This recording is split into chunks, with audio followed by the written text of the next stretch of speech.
Assalamualaikum warahmatullahi wabarakatuh. Saya Najatul Khairiyah. NIM saya 251101010128. Izin mempresentasikan makalah saya yang berjudul Kedudukan dan Fungsi Pancasila. Sebagaimana tugas tersebut sebagai persyaratan memenuhi tugas Pancasila. Sebelum saya mempresentasikan kedudukan Pancasila dan fungsi Pancasila, saya akan menjelaskan Pancasila tersebut, pengertian Pancasila tersebut. Pengertian Pancasila berasal dari bahasa Sanskerta yang terdiri dari dua kata, yaitu Pancasila yang berarti 5 dan sila yang berarti asas atau dasar. Secara etimologi, Pancasila berarti 5 asas atau 5 dasar. Dan secara terminologi, Pancasila dapat didefinisikan sebagai dasar negara Republik Indonesia yang berisi 5 sila atau asas yang menjadi pandangan hidup bangsa dan negara Indonesia. Baik, di sini kedudukan Pancasila. Kedudukan Pancasila dalam sistem ketatanegaraan Republik Indonesia memiliki posisi yang sangat strategis dan fundamental. Pancasila menempati harkat tertinggi dalam sistem hukum Indonesia sebagai sumber dari segala sumber hukum. Kedudukan ini memberikan kekuatan filosofis, yuridis, dan sosiologis yang sangat kuat bagi Pancasila dalam mengatur kehidupan berbangsa dan bernegara. Kedudukan Pancasila yang pertama yaitu kedudukan filosofis Pancasila. Secara filosofis, Pancasila berkedudukan sebagai filosofis Gondlek atau dasar filosofis negara Republik Indonesia. Kedudukan ini menempatkan Pancasila sebagai landasan berpikir dan pandangan hidup yang mendasari seluruh aspek kehidupan berbangsa dan bernegara.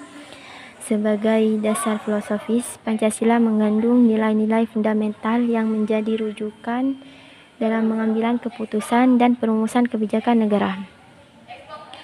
Nilai-nilai filosofis Pancasila bersifat universal dan dapat diaplikasikan dalam berbagai konteks kehidupan, yang mana contohnya di sila pertama, ketuhanan yang Maha Esa, yang bercontoh dengan landasan spiritual dan moral bagi kehidupan berbangsa. Pengakuan terhadap Tuhan Yang Maha Esa menunjukkan bahwa bangsa Indonesia adalah bangsa yang beragama dan menjunjung tinggi nilai-nilai spiritual dalam kehidupan bermasyarakat.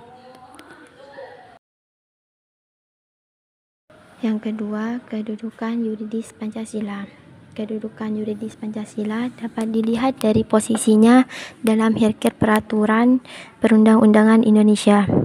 Berdasarkan teori Hans Kelsen tentang sovereign theory atau teori jenjang norma hukum.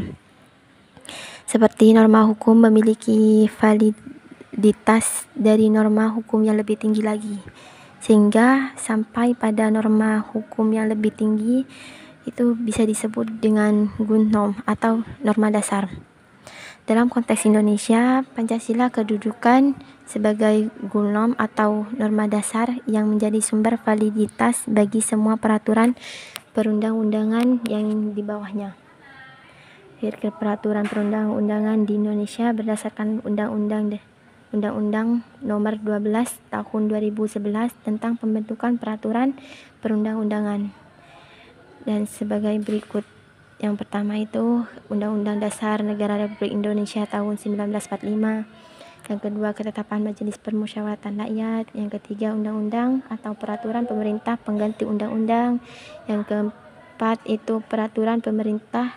Yang kelima, peraturan presiden. Yang keenam, peraturan daerah provinsi. Yang ketujuh, peraturan daerah kabupaten atau kota.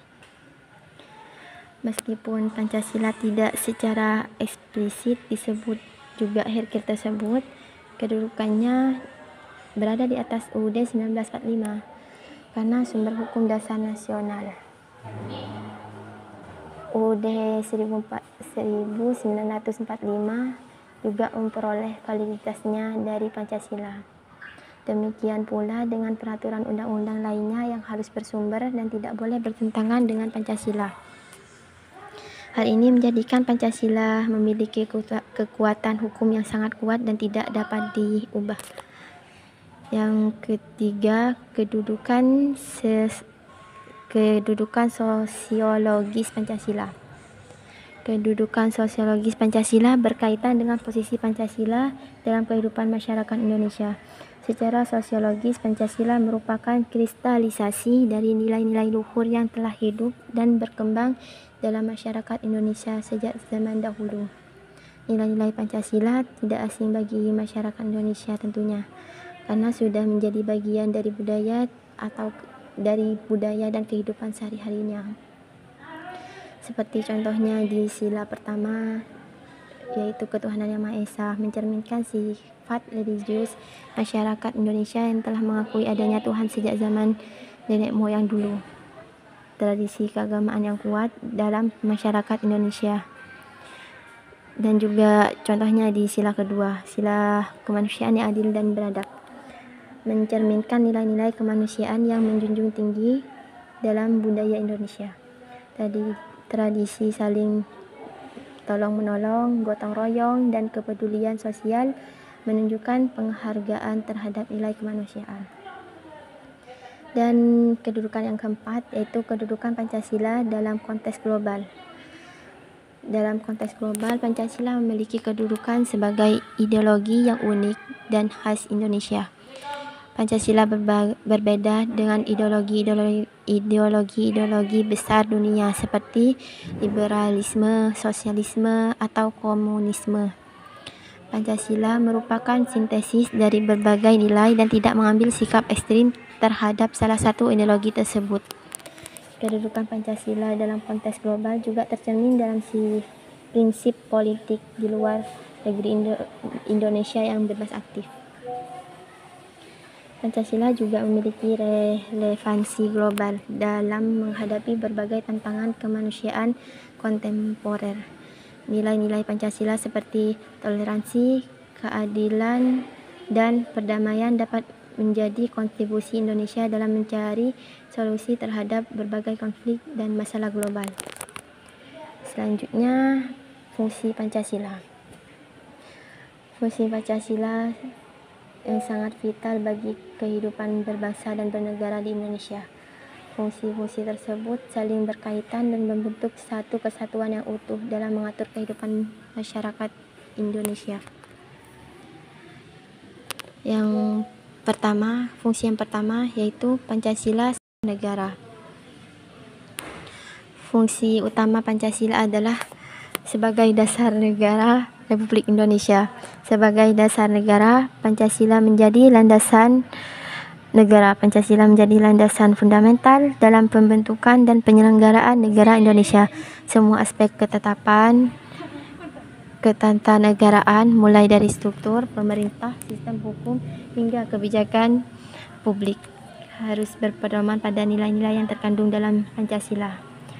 Fungsi Pancasila sebagai dasar negara tercermin dalam pembukaan Undang-Undang Dasar 1945 yang menyatakan bahwa kemerdekaan Indonesia disusun dalam suatu Undang-Undang Dasar Negara Republik Indonesia yang terbentuk dalam susunan negara Republik Indonesia yang berkedaulatan rakyat dengan berdasarkan ketuhanan yang Maha Esa, kemanusiaan yang adil dan beradab, persatuan Indonesia, dan kerakyatan yang dipimpin oleh hikmat kebijaksanaan dalam permusyawaratan perwakilan, serta dengan mewujudkan suatu keadilan sosial bagi seluruh rakyat Indonesia. Sebagai dasar negara, Pancasila juga memberikan arahan dan tujuan bagi penyelenggaraan negara Indonesia. Tujuan negara Indonesia sebagaimana tercantum dalam Undang-Undang Dasar 1945 juga, yaitu yang melindungi segenap bangsa Indonesia dan seluruh tumpah darah Indonesia, memajukan kesejahteraan umum, mencerdaskan kehidupan bangsa, dan ikut melaksanakan ketertiban dunia yang berdasarkan kemerdekaan, perdamaian abadi, dan keadilan sosial. Fungsi yang kedua yaitu fungsi Pancasila sebagai pandangan hidup bangsa. yang berfungsi sebagai pandangan hidup bangsa Indonesia atau yang dalam bahasa asing bisa disebut sebagai way of life. Sebagai pandangan hidup, Pancasila memberikan pedoman dan arahan bagi bangsa Indonesia dalam menjalani kehidupan bermasyarakat, berbangsa, dan bernegara. Pancasila, pandangan hidup adalah suatu kristalisasi dari nilai-nilai yang dimiliki oleh suatu bangsa dan yang diyakini kebenarannya dan menimbulkan tekad untuk mewujudkannya. Sebagai pandangan hidup, Pancasila memberikan arahan atau orientasi bagi bangsa Indonesia dalam menghadapi berbagai tantangan dan perubahan zaman. Nilai-nilai Pancasila menjadi filter dalam menyikapi pengaruh budaya asing yang masuk ke Indonesia. Budaya asing yang sesuai dengan nilai-nilai Pancasila dapat diterima, sedangkan yang bertentangan dengan Pancasila harus ditolak. Dan fungsi yang ketiga yaitu Pancasila sebagai ideologi nasional. Yang berfungsi sebagai ideologi nasional Indonesia adalah sistem pemikiran yang menyeluruh tentang kehidupan masyarakat, berbangsa, dan bernegara. Sebagai ideologi nasional, Pancasila memberikan arahan dan tujuan bagi bangsa Indonesia dalam mencapai cita-cita nasional. Sebagai ideologi yang bersifat terbuka, Pancasila mampu menyesuaikan diri dengan perkembangan zaman tanpa kehilangan nilai-nilai dasarnya. Fungsi Pancasila sebagai ideologi nasional juga tercermin dalam kemampuannya untuk menyatukan bangsa Indonesia yang beragam. Indonesia memiliki keberagaman yang sangat kompleks dalam hal suku, agama, ras, budaya, dan bahasa. Pancasila mampu menjadi perekat yang menyatukan keberagaman tersebut dalam satu kesatuan bangsa Indonesia. Dan fungsi yang keempat yaitu Pancasila sebagai sumber hukum. Yang berfungsi sebagai sumber hukum tertinggi dalam sistem hukum Indonesia. Sebagai sumber hukum, Pancasila memberikan landasan filosofis lagi, yaitu pembentukan peraturan undang-undang di Indonesia. Sebagai semua peraturan perundang-undang harus bersumber dan tidak boleh bertentangan dengan nilai Pancasila.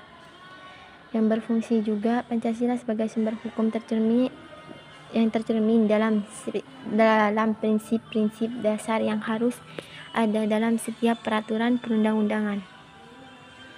Prinsip ketuhanan harus tercermin dalam pengakuan terhadap nilai-nilai agama dan moral dalam hukum. Prinsip kemanusiaan juga harus tercermin dalam perlindungan hak asasi manusia. Prinsip persatuan harus tercermin juga dalam upaya memperkuat persatuan dan kesatuan bangsa. Prinsip kerakyatan tercermin dalam sistem demokrasi dan partisipasi rakyat. Dan prinsip yang keadilan sosial juga harus tercermin juga dalam upaya mewujudkan kesejahteraan dan keadilan bagi seluruh rakyat. Dan fungsi yang kelima yaitu Pancasila sebagai kepribadian bangsa. Yang berfungsi sebagai kepribadian bangsa Indonesia yang membedakannya dengan bangsa-bangsa lain di dunia ini. Kepribadian bangsa adalah ciri khas atau karakteristik yang dimiliki oleh suatu bangsa yang tercermin dalam cara berpikir, bersikap, dan berperilaku. Kepribadian bangsa Indonesia yang bersumber dari Pancasila tercermin dalam sifat-sifat seperti religiusitas, humanisme, nasionalisme, demokratis, dan berkeadilan sosial. Sifat-sifat itu menjadi ciri-ciri khas yang membedakan bangsa Indonesia dengan bangsa-bangsa lain. Fungsi Pancasila sebagai kepribadian bangsa juga tercermin dalam pembentukan karakter bangsa Indonesia. Pendidikan karakter yang didasarkan pada nilai-nilai Pancasila juga bertujuan untuk membentuk generasi muda yang memiliki kepribadian yang sesuai dengan jati diri bangsa Indonesia tersebut. Dan fungsi Pancasila yang keenam yaitu Pancasila sebagai perekat persatuan dan kesatuan. Pancasila berfungsi sebagai perekat persatuan dan kesatuan bangsa dalam kondisi beragam yang sangat kompleks. Pancasila menjadi faktor integratif yang mampu menyatukan berbagai perbedaan dalam suatu kesatuan bangsa. Berfungsi integratif Pancasila tercermin dalam kemampuannya untuk mengakomodasi berbagai kepentingan dan aspirasi yang berbeda-beda. Pancasila tidak memiliki hak pada golongan tertentu, tetapi juga menjadi payung bagi seluruh rakyat Indonesia tanpa membedakan suku, agama, ras, ataupun golongan. Dalam sejarah bangsa Indonesia, Pancasila telah terbukti mampu mengatasi berbagai krisis atau konflik yang mengancam persatuan dan kesatuan bangsa Indonesia. Pancasila juga menjadi rujukan bersama dalam menyelesaikan berbagai persoalan bangsa melalui dialog dan musyawarahnya.